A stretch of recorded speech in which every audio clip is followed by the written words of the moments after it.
Assalamualaikum warahmatullahi wabarakatuh. Selamat datang di channel saya, Muhammad Acep Iqbal. Kali ini saya mencoba untuk membuat video pembelajaran tentang kisah kelahiran Nabi Muhammad SAW. Semoga bermanfaat dan jangan lupa klik like, subscribe, dan komen. Itu penting karena bisa menjadikan sebuah pembelajaran untuk saya ke depannya dalam pembuatan video-video selanjutnya. Selamat menyaksikan. Assalamualaikum warahmatullahi wabarakatuh.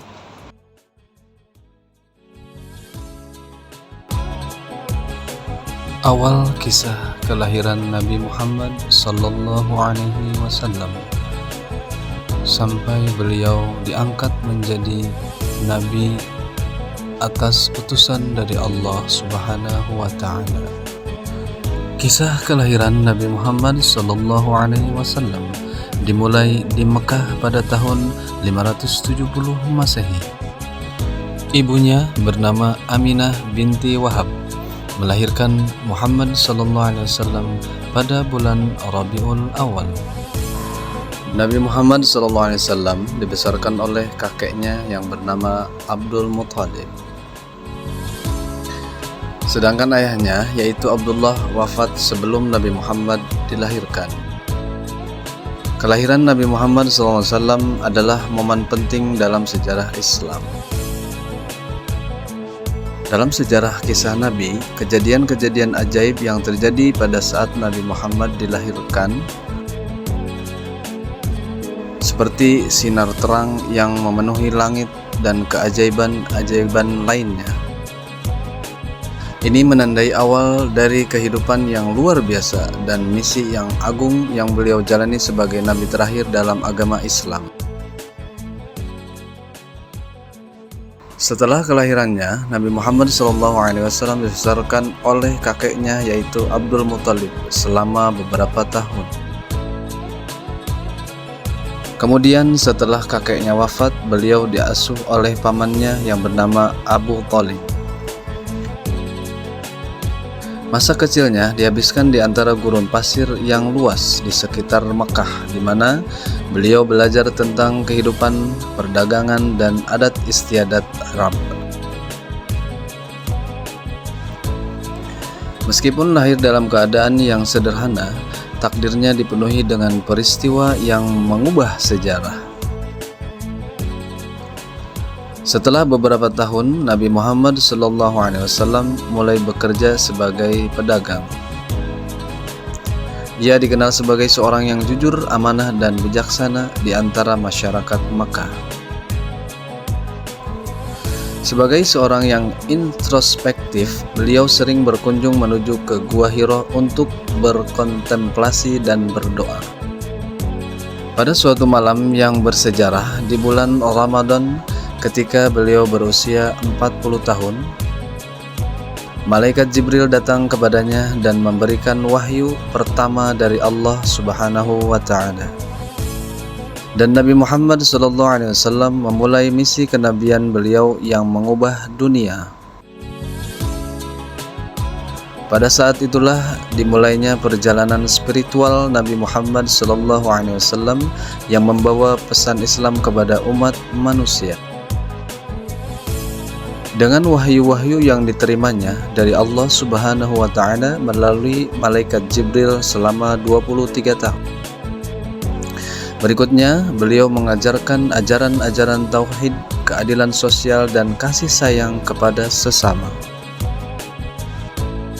Kelahiran beliau bukan hanya merupakan peristiwa fisik, tetapi juga awal dari misi ilahi yang membawa cahaya. Dari jalan kegelapan, membimbing umat manusia menuju jalan kebenaran, serta membangun peradaban yang berdasarkan nilai-nilai moral dan spiritual. Pada masa awal kenabian, Nabi Muhammad SAW mengalami berbagai tantangan dan perlawanan. Dari siapa? Yaitu dari kaum Quraisy yang memegang kendali politik dan ekonomi di Mekah. Namun beliau tetap teguh dalam menyampaikan pesan-pesan ilahi.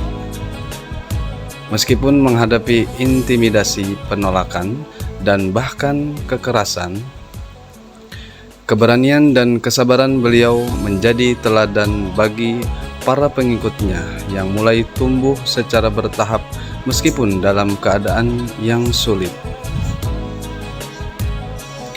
Dengan ketabahan dan kepercayaan penuh kepada Allah, beliau melanjutkan perjuangan menuju tegaknya kebenaran dan keadilan.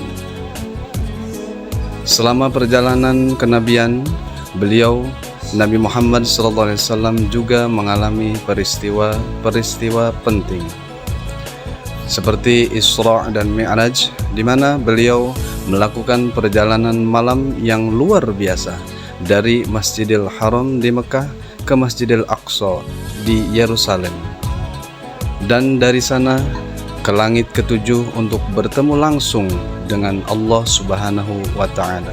Pengalaman spiritual ini memperkuat keimanan dan keberanian beliau serta memberikan petunjuk yang lebih dalam tentang ajaran Islam.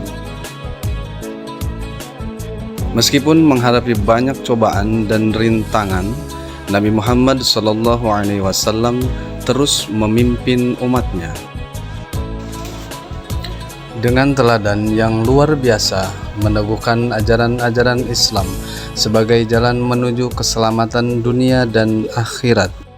Setelah memperoleh dukungan dari segelintir pengikut awal, Nabi Muhammad SAW terus menyebarkan ajaran Islam di Mekah dan sekitarnya.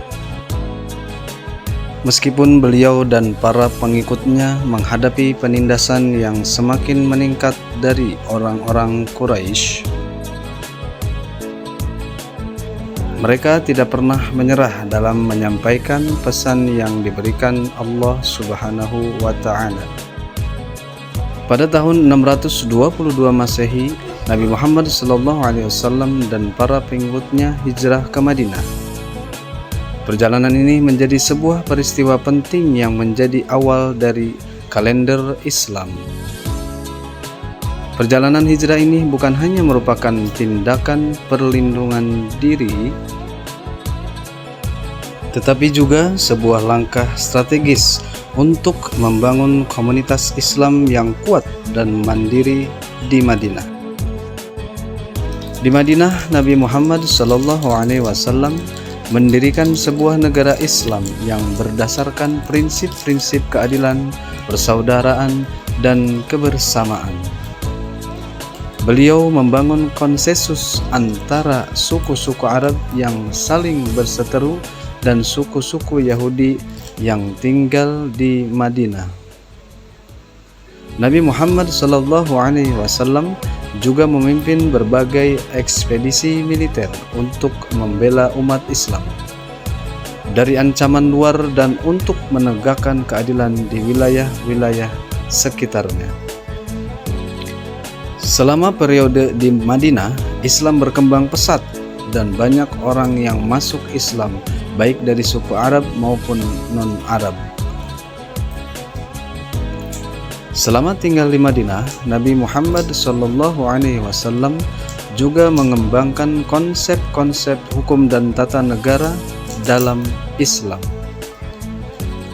Beliau memberikan pengajaran tentang bagaimana menjalankan kehidupan berdasarkan hukum Allah Subhanahu wa Ta'ala yang tercantum dalam Al-Quran dan Sunnah.